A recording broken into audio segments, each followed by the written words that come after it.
Hello friends, कैसे हैं आप सब लोग। दोस्तों, जैसा कि आप लोगों को पता है कि बिहार एसआई का एग्ज़ाम डेट आ चुका है और एडमिट कार्ड भी बहुत जल्द आने वाला है। कुछ ही दिन बचे हैं, लगभग 1 महीने के बराबर टाइम है। तो उतने में आप लोग बेहतर से बेहतर तैयारी कैसे कर सकते हैं, वो सभी कर ही रहे होंगे।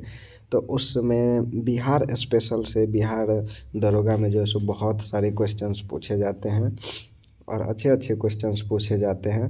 तो आज हम बिहार स्पेशल में क्लास करने वाले हैं जीके जीएस में बिहार स्पेशल का, और इसी तरह हम और भी चैप्टर वाइज क्लास करेंगे। तो इसके बाद अगर आप लोगों को ये वीडियो पसंद आएगा तो आप लोगों को कौन सा क्लास चाहिए वो कमेंट बॉक्स में आप लोग ज़रूर बताना। तो आज हम शुरू करते हैं बिहार स्पेशल के पहले क्वेश्चन से। तो हमारा पहला क्वेश्चन है कि मुंगेर जिले में निम्न में से किस जिले की स्थलीय सीमा स्पर्श नहीं होती है। भागलपुर, जमुई, मधेपुरा, लखीसराय। तो मुंगेर जिले में मधेपुरा की सीमा स्पर्श नहीं होती है। तो मधेपुरा की सीमा मुंगेर से नहीं लगती है। और देखते हैं कि मुंगेर का सीमा कौन कौन से जिले से लगती है।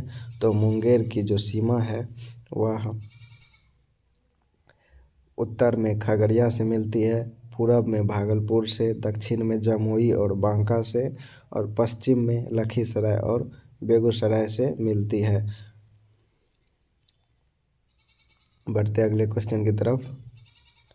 अगला क्वेश्चन है कि पूर्वी पश्चिमी गलियारा सिलचर को किससे जोड़ता है। तो पूर्वी पश्चिमी गलियारा सिलचर को पोरबंदर से जोड़ता है। तो ऑप्शन नंबर ए इसका सही आंसर है कि पूर्वी पश्चिमी गलियारा सिलचर को किससे जोड़ता है। तो यह सिलचर को पोरबंदर से जोड़ता है। ऑप्शन नंबर ए इसका सही आंसर हो जाएगा।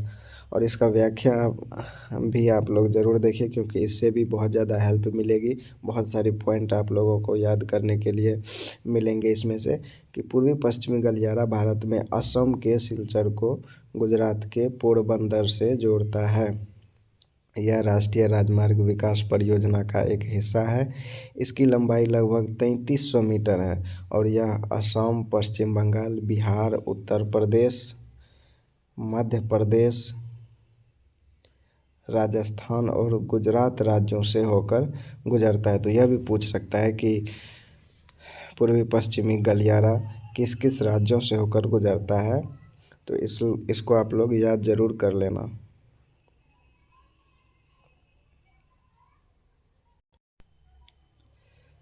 अगला क्वेश्चन है कि बिहार के निम्नलिखित जिलों को उत्तर से दक्षिण के क्रम में व्यवस्थित करें।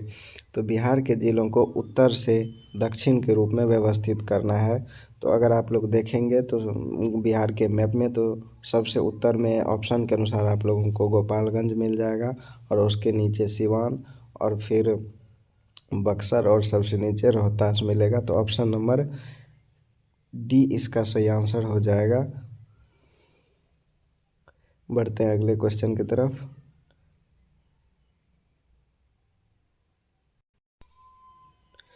अगला क्वेश्चन है कि बिहार में मानवाधिकार आयोग का गठन कब हुआ। तो बिहार में मानवाधिकार आयोग का गठन ऑप्शन ए है 2000, ऑप्शन बी है 1999, ऑप्शन सी है 2002 और ऑप्शन डी है 2001।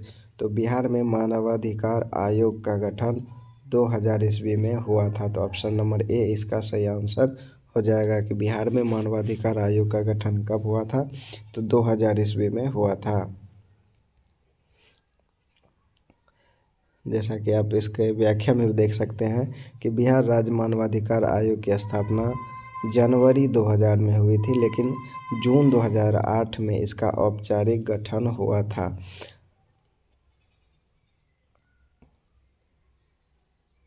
अगला क्वेश्चन है दुर्गावती जलप्रपात बिहार के किस जिले में स्थित है। तो दुर्गावती जलप्रपात बिहार के कैमूर जिले में स्थित है। ऑप्शन नंबर बी इसका सही आंसर हो जाएगा। दुर्गावती जलप्रपात बिहार के कैमूर जिले में स्थित है। दुर्गावती जलप्रपात बिहार के कैमूर जिले में स्थित है। अगर आप लोग ये वीडियो को पूरा भी देखेंगे तो आप लोगों को ये याद हो जाएगा, क्योंकि मैं हर क्वेश्चन को 2 से 3 बार पढ़ूंगा, तो जिससे आप लोगों को ध्यान में यह रह जाएगा, याद कहीं ना कहीं हो ही जाएगा। तो आप लोगों से रिक्वेस्ट है कि वीडियो को जो है सो पूरा देखना और लाइक ज़रूर कर देना। अगला क्वेश्चन है कि 2011 की जनगणना के अनुसार बिहार में कौन सा जिला न्यूनतम साक्षरता दर वाला जिला है। तो बिहार में न्यूनतम साक्षरता वाला जिला पूर्णिया है। 2011 की जनगणना के अनुसार बिहार का न्यूनतम साक्षरता दर वाला जिला कौन सा है। तो ऑप्शन ए पूर्णिया है। बिहार का न्यूनतम साक्षरता दर वाला जिला पूर्णिया है। बिहार का न्यूनतम साक्षरता दर वाला जिला पूर्णिया है और इसकी साक्षरता दर 51.08% है। बिहार का न्यूनतम साक्षरता दर वाला जिला पूर्णिया है, जिसका साक्षरता दर 51.08% है। और बिहार का साक्षरता दर क्या है। तो बिहार का साक्षरता दर 61.82% है। बिहार का साक्षरता दर 61.82% है। अगला क्वेश्चन है, बिहार के निम्नलिखित जिलों में से किसमें आपको अधिकतम क्षेत्रफल में अति सघन वन मिलेंगे। तो इनमें से किस जिले में अधिकतम क्षेत्रफल में अति सघन वन मिलेंगे। तो इसका सही आंसर है पश्चिमी Champaran, option number B.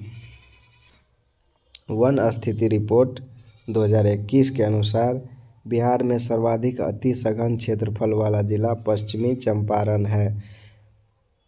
Bihar में सर्वाधिक अति सघन वन क्षेत्रफल वाला जिला पश्चिमी चंपारण है। बिहार में सर्वाधिक अति सघन वन क्षेत्रफल वाला जिला कौन सा है। तो पश्चिमी चंपारण है।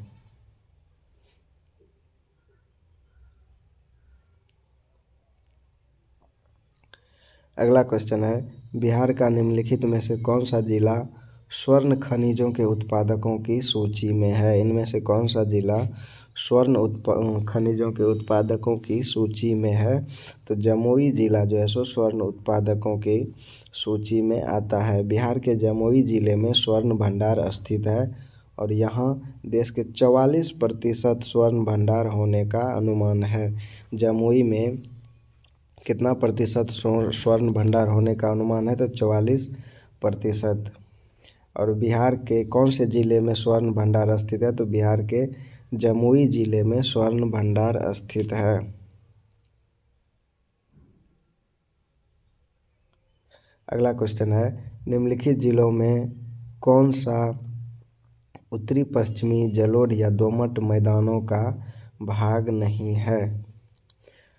तो इनमें से पूर्णिया जिला उत्तरी पश्चिमी जलोढ़ या दोमट मैदानों का भाग नहीं है। ऑप्शन नंबर ए इसका सही आंसर है कि निम्नलिखित में से कौन सा उत्तरी पश्चिमी जलोढ़ दोमट मैदानों का भाग नहीं है। तो पूर्णिया भाग नहीं है।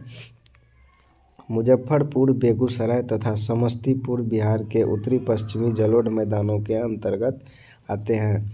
बिहार के उत्तरी पश्चिमी जलोढ़ या दोमट मैदानों के अंतर्गत कौन कौन से जिला आते हैं। तो मुजफ्फरपुर, बेगूसराय तथा समस्तीपुर। मुजफ्फरपुर, बेगूसराय और समस्तीपुर बिहार के उत्तर पश्चिमी जलोढ़ दोमट मैदानों के अंतर्गत आते हैं, जबकि पूर्णिया जिला बिहार के पूर्वी दिशा में है।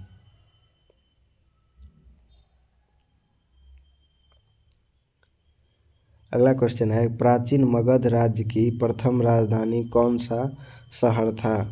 तो मगध राज्य का प्रथम राजधानी कौन सा शहर था। तो ऑप्शन नंबर सी इसका सही आंसर है राजगीर। प्राचीन मगध का प्रथम राजधानी कौन सा शहर था। तो राजगीर था। प्राचीन मगध का प्रथम राजधानी राजगीर था, जिसे पुराणों में गिरिव्रज के नाम से भी जाना जाता है। राजगीर को पुराणों में गिरिव्रज के नाम से भी जाना जाता है। यह शहर पहाड़ियों से घिरा हुआ था और सुरक्षा की दृष्टि से महत्वपूर्ण था। प्राचीन मगध की प्रथम राजधानी कौन सी शहर थी। तो राजगीर थी। अगला क्वेश्चन है कोसी नदी बिहार के किस शहर में गंगा नदी से मिलती है? तो कोसी नदी बिहार के कुर्सेला में गंगा नदी से मिलती है। ऑप्शन नंबर सी इसका सही आंसर है कि कोसी नदी बिहार के किस शहर में गंगा नदी से मिलती है?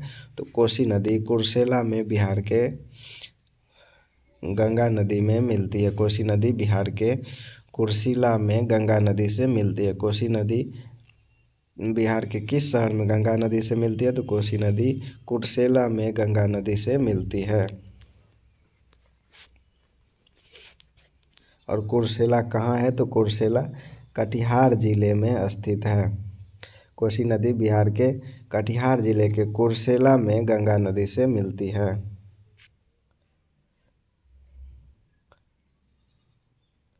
अगला क्वेश्चन है बिहार राज्य का क्षेत्रफल कितना है? तो बिहार का क्षेत्रफल 94,163 वर्ग किलोमीटर है। तो ऑप्शन नंबर सी इसका सही आंसर हो जाएगा। बिहार का क्षेत्रफल कितना है? तो बिहार का क्षेत्रफल 94,163 वर्ग किलोमीटर है। बिहार का क्षेत्रफल 94,163 वर्ग किलोमीटर है।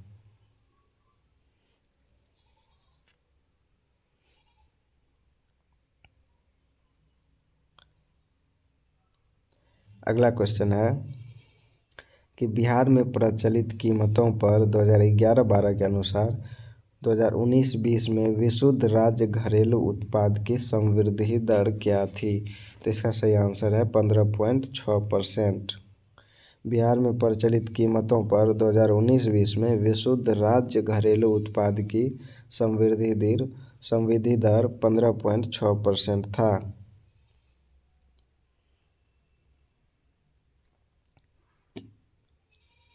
निम्न में से बिहार में स्थित कौन सी झील गोखुर झील है? तो इनमें से कौन सा झील है जो बिहार में है और वह एक गोखुर झील है? तो कांवड़ झील जो है सो बिहार में है और कांवड़ झील एक गोखुर झील है। तो ऑप्शन नंबर ए इसका सही आंसर है कि निम्नलिखित में से कौन सी झील गोखुर झील है? तो बिहार का कांवड़ झील जो है सो गोखुर झील है। और कांवड़ झील कहाँ स्थित है? तो कांवड़ झील बिहार में स्थित एक गोखुर झील है। मैदानी क्षेत्रों में नदी की धारा दाएं बाएं बल खाते हुए प्रवाहित होती है और विसर्प यानी कि एस का निर्माण करती है, तब उसे गोखुर झील कहते हैं। और यह जो है सो बिहार के बेगूसराय में स्थित है।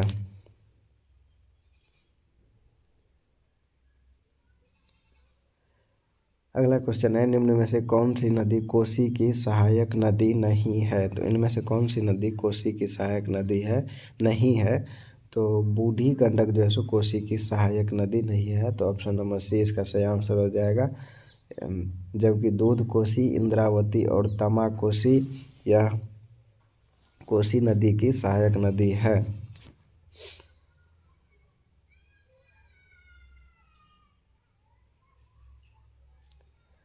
अगला क्वेश्चन है कि कोइलवर पुल डैश पर स्थित है? तो कोइलवर पुल जो है सो बूढ़ी गंडक नदी या बागमती नदी, कोसी नदी या सोन नदी किस पर स्थित है? तो कोइलवर पुल सोन नदी पर स्थित है। कोइलवर पुल सोन नदी पर स्थित है। कोइलवर पुल किस नदी पर स्थित है? तो कोइलवर पुल सोन नदी पर स्थित है। कोइलवर पुल 1862 में बना था, जो बिहार के भोजपुर जिले में सोन नदी पर स्थित है। इसे अब्दुल बारी पुल के नाम से भी जाना जाता है और यह इसका आधिकारिक नाम है। अब्दुल बारी पुल इसका आधिकारिक नाम है और यह पुल पटना और आरा को जोड़ता है। कोइलवर पुल किसको किसको जोड़ता है? तो पटना और आरा को जोड़ता है और इसका आधिकारिक नाम अब्दुल बारी पुल है।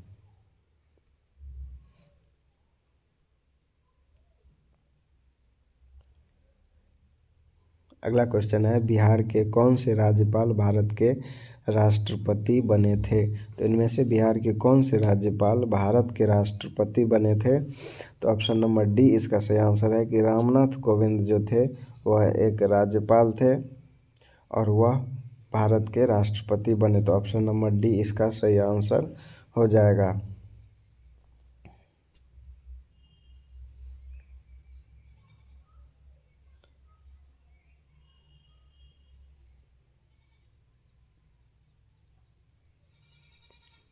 अगला क्वेश्चन है, पटना उच्च न्यायालय के वर्तमान में मुख्य न्यायाधीश कौन है? तो पटना उच्च न्यायालय के मुख्य न्यायाधीश कौन है वर्तमान में? तो यह क्वेश्चन 16/7/2023 में पूछा गया था, तो उस अनुसार इसका सही आंसर के विनोद चंद्रन था। लेकिन अभी पटना उच्च न्यायालय के मुख्य न्यायाधीश कोई और है। तो आप लोगों को कमेंट में बताना है कि अभी वर्तमान में पटना उच्च न्यायालय के मुख्य न्यायाधीश कौन है। आप लोगों को यह कमेंट बॉक्स में बताना है।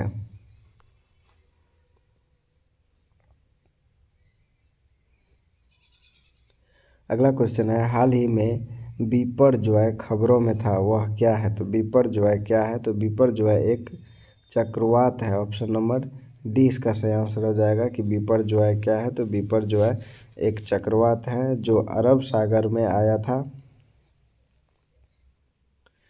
और यह गुजरात तट से होते हुए राजस्थान तक पहुंचा था।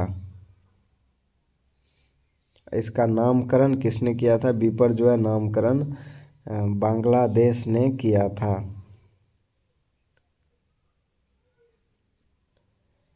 अगला क्वेश्चन है, 1857 के विद्रोह के दौरान जगदीशपुर में इसका नेतृत्व किसके द्वारा किया गया था? तो 1857 के विद्रोह का जगदीशपुर में नेतृत्व करने वाले और कोई नहीं, वीर कुंवर सिंह थे। तो ऑप्शन नंबर सी इसका सही आंसर हो जाएगा कि 1857 के विद्रोह के दौरान जगदीशपुर में नेतृत्व किसने किया था? तो वीर कुंवर सिंह ने किया था।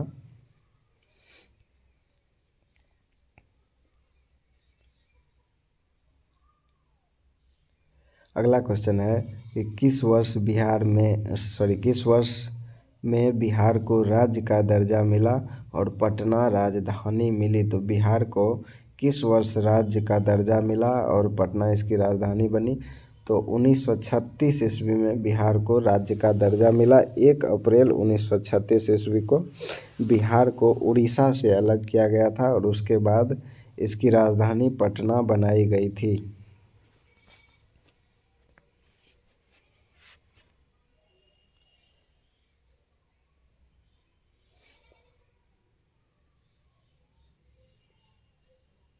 अगला क्वेश्चन है, बिहार में जब पहली बार राष्ट्रपति शासन लगाया गया तो बिहार के राज्यपाल कौन थे? तो बिहार में पहली बार राष्ट्रपति शासन 1968 ईस्वी में लगा था। बिहार में पहली बार राष्ट्रपति शासन कब लगा था?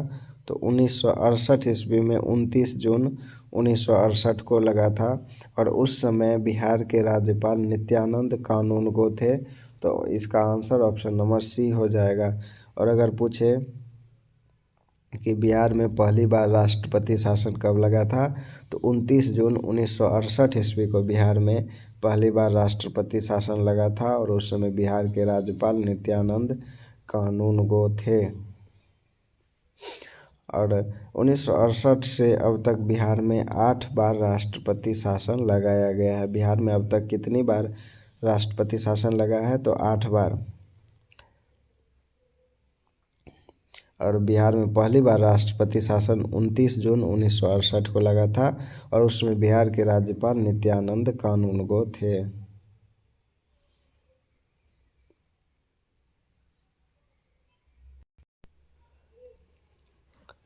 अगला क्वेश्चन है कि लीची पर राष्ट्रीय अनुसंधान केंद्र बिहार के डैश जिले में स्थित है? तो लीची पर राष्ट्रीय अनुसंधान केंद्र बिहार के मुजफ्फरपुर जिला में स्थित है। लीची पर राष्ट्रीय अनुसंधान केंद्र बिहार के किस जिले में है? तो मुजफ्फरपुर में। राष्ट्रीय लीची अनुसंधान केंद्र बिहार के किस जिले में है? तो वह मुजफ्फरपुर जिले में स्थित है। यह भारतीय कृषि अनुसंधान परिषद के अंतर्गत आता है। यह किसके अंतर्गत आता है? तो यह ICAR के अंतर्गत आता है और इसकी स्थापना 2001 में लीची के उन्नत उत्पादन, प्रबंधन और रोग नियंत्रण पर अनुसंधान के लिए की गई थी। राष्ट्रीय लीची अनुसंधान केंद्र मुजफ्फरपुर का स्थापना कब किया गया था? तो 2001 में किया गया था। राष्ट्रीय लीची अनुसंधान केंद्र मुजफ्फरपुर में कब किया गया था? 2001 ईस्वी में किया गया था।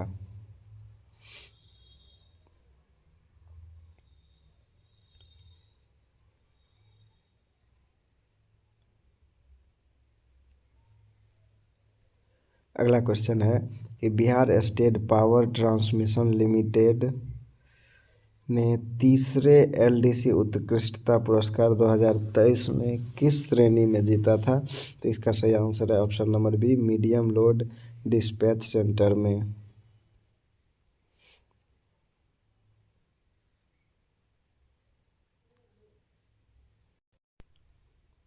अगला क्वेश्चन है, सामा चकेवा बिहार का एक त्योहार है, यह त्योहार इस रिश्ते को समर्पित है। तो यह त्योहार किस रिश्ते को समर्पित है?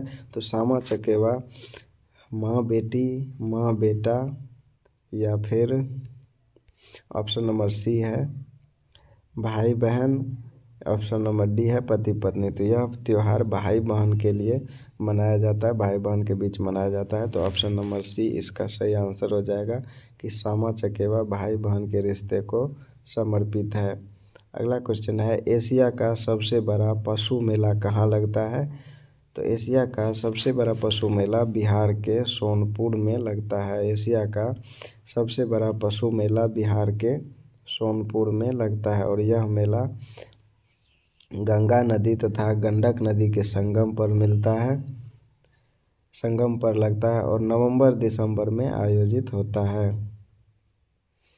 अगला क्वेश्चन है कि बिहार का प्रसिद्ध सोनपुर पशु मेला प्रारंभ किया जाता है। बिहार का प्रसिद्ध सोनपुर मेला कब प्रारंभ होता है? तो कार्तिक पूर्णिमा से यह प्रारंभ होता है। ऑप्शन नंबर बी इसका सही आंसर हो जाएगा कि बिहार का प्रसिद्ध सोनपुर पशु मेला कार्तिक पूर्णिमा से प्रारंभ किया जाता है। बिहार का प्रसिद्ध सोनपुर पशु मेला कार्तिक पूर्णिमा से प्रारंभ किया जाता है। किस राज्य में 2011 में साक्षरता दर देश में सबसे कम थी? तो 2011 में साक्षरता दर सबसे कम थी, वह बिहार का था। तो ऑप्शन नंबर ए इसका सही आंसर हो जाएगा। अगला क्वेश्चन है कि 2011 की जनगणना के अनुसार भारतवर्ष में अधिकतम जनसंख्या घनत्व वाला राज्य कौन सा है? तो 2011 की जनगणना के अनुसार भारत में अधिकतम जनसंख्या घनत्व वाला राज्य बिहार है। भारत में अधिकतम जनसंख्या घनत्व वाला राज्य कौन सा है? तो वह बिहार है। भारत में अधिकतम जनसंख्या घनत्व वाला राज्य 2011 की जनगणना के अनुसार बिहार है।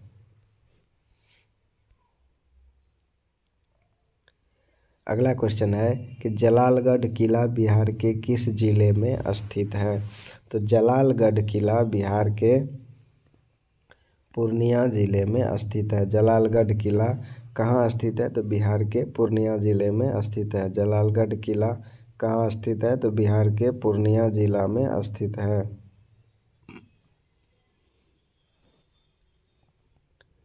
अगला क्वेश्चन है, भारत में बिहार का जिसके उत्पादन में विशिष्टीकरण है वह क्या है? तो भारत में बिहार का सबसे अधिक योगदान किस चीज़ के उत्पादन में है? तो वह है लीची। तो भारत में बिहार का जिसके उत्पादन में विशिष्टीकरण है वह लीची है। तो ऑप्शन नंबर सी इसका सही आंसर हो जाएगा। बिहार में भारत का सर्वाधिक लीची का उत्पादन होता है। अगला क्वेश्चन है कि भारत का सबसे अधिक लीची उत्पादक राज्य कौन सा है? तो भारत का सबसे अधिक लीची उत्पादक राज्य बिहार है। ऑप्शन नंबर ए इसका सही आंसर है कि भारत का सबसे अधिक लीची उत्पादक राज्य कौन सा है? तो बिहार है। अगला है, वर्तमान बिहार विधान परिषद के अध्यक्ष कौन है? तो यह तो 2022 के अनुसार पूछा गया है, तो उस समय के लिए ऑप्शन बी सही है। लेकिन अभी आप लोगों को कमेंट बॉक्स में बताना है कि बिहार विधान परिषद के अध्यक्ष अभी कौन है, यह आप लोगों को कमेंट बॉक्स में बताना है।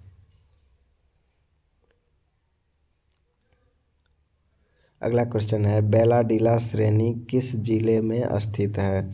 तो बैलाडीला श्रेणी किस जिले में स्थित है? तो यह बस्तर जिले में स्थित है। बैलाडीला श्रेणी यह बस्तर जिले में स्थित है। और बस्तर कहाँ है? तो बस्तर छत्तीसगढ़ के दंतेवाड़ा जिले में है।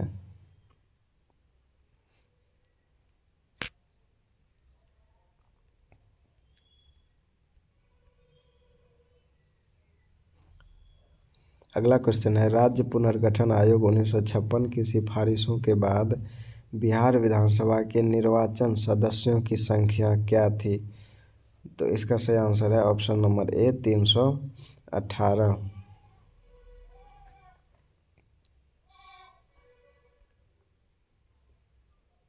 अगला क्वेश्चन है बिहार विधानसभा में सीटों की संख्या कितनी है? तो बिहार विधानसभा में सीटों की संख्या 243 है। बिहार विधानसभा में सीटों की संख्या कितनी है?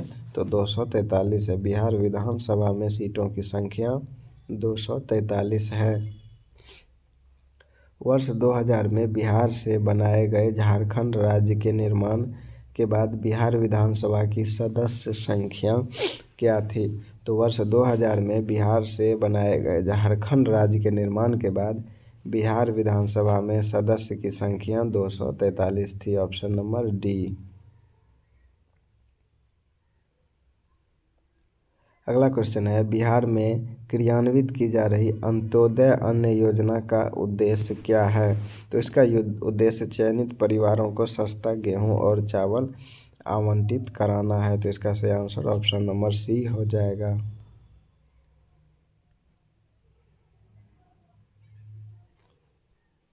अगला क्वेश्चन है बिहार राज्य में 17-18 में कुल कृषि साख प्रवाह की प्राप्ति की इसके लक्ष्य की तुलना में कितना था? तो इसका सही आंसर है 86%। 17-18 में कुल कृषि साख प्रवाह की प्राप्ति इसके लक्ष्य की तुलना में 86% था। कि बिहार में 2016-17 में कृषि विपणन समितियों की संख्या क्या है? बिहार में 2016-17 में कृषि विपणन समितियों की संख्या 525 है। ऑप्शन नंबर बी इसका सही आंसर हो जाएगा। अगला क्वेश्चन है कौन सा कथन बिहार विधानसभा की लोक लेखा समिति के संबंध में सही है? इनमें से कौन सा कथन बिहार विधानसभा की लोक लेखा समिति के संबंध में सही है? तो इसका सही आंसर हो जाएगा ऑप्शन नंबर डी। कोई भी मंत्री इसका सदस्य नहीं हो सकता। यह बिहार विधानसभा की लोक लेखा समिति के संबंध में सही है कि कोई भी मंत्री इसका सदस्य नहीं हो सकता।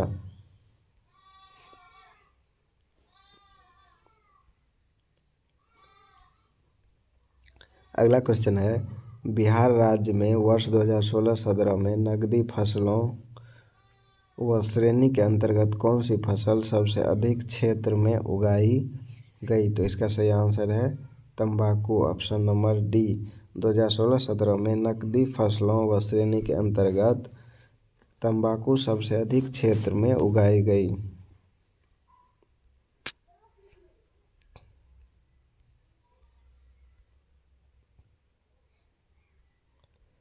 अगला क्वेश्चन है किस वर्ष में श्री नीतीश कुमार पहली बार बिहार के मुख्यमंत्री बने? तो श्री नीतीश कुमार पहली बार बिहार के मुख्यमंत्री 2005 में बने थे। नीतीश कुमार पहली बार बिहार के मुख्यमंत्री 2005 में बने थे। अगला क्वेश्चन है किस वर्ष बिहार में औद्योगिक क्षेत्र विकास प्राधिकरण अधिनियम पारित हुआ था? तो बिहार औद्योगिक क्षेत्र विकास प्राधिकरण 1974 ईस्वी में पारित हुआ था। बिहार औद्योगिक क्षेत्र विकास प्राधिकरण 1974 ईस्वी में पारित हुआ था। बिहार औद्योगिक क्षेत्र विकास प्राधिकरण कब पारित हुआ? तो 1974 ईस्वी में।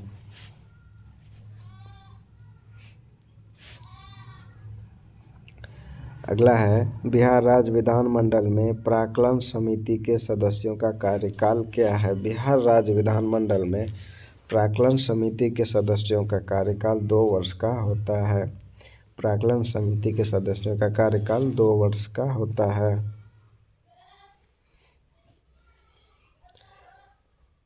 अगला क्वेश्चन है बिहार राज्य के 2020-21 बजट में जीएसडीपी के प्रतिशत के रूप में राजकोषीय घाटा क्या था? तो ऑप्शन बी इसका सही आंसर है 2.97%।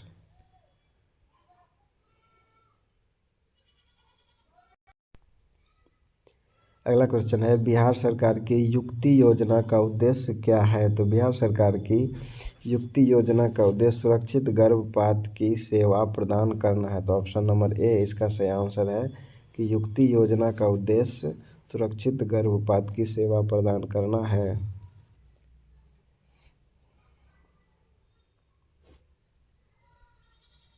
अगला क्वेश्चन है कि 26 सितंबर 1995 को 25 किलोमीटर के फासले पर एक विनाशकारी घटना घटी। तो कहाँ से 25 किलोमीटर के फासले पर एक विनाशकारी घटना घटी 26 सितंबर 1995 को? तो इसका सही आंसर है धनबाद से, ऑप्शन नंबर ए। 26 सितंबर 1995 को गजली टांड कोलियारी खदान धनबाद में एक विनाशकारी घटना घटी जिसमें 439 लोग मारे गए थे। अगला क्वेश्चन है कि भूमि से चारों ओर बद्ध कौन सा राज्य है? कौन सा राज्य है जो चारों तरफ से भूमि से बद्ध है, यानी कि कौन सा राज्य चारों तरफ से लैंड लॉक्ड है? तो ऑप्शन नंबर सी इसका सही आंसर हो जाएगा बिहार। बिहार के चारों तरफ सिर्फ भूमि ही भूमि है।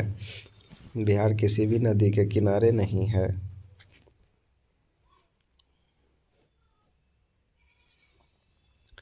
अगला क्वेश्चन है किस राज्य के साथ बिहार की दामोदर घाटी परियोजना में साझेदारी है?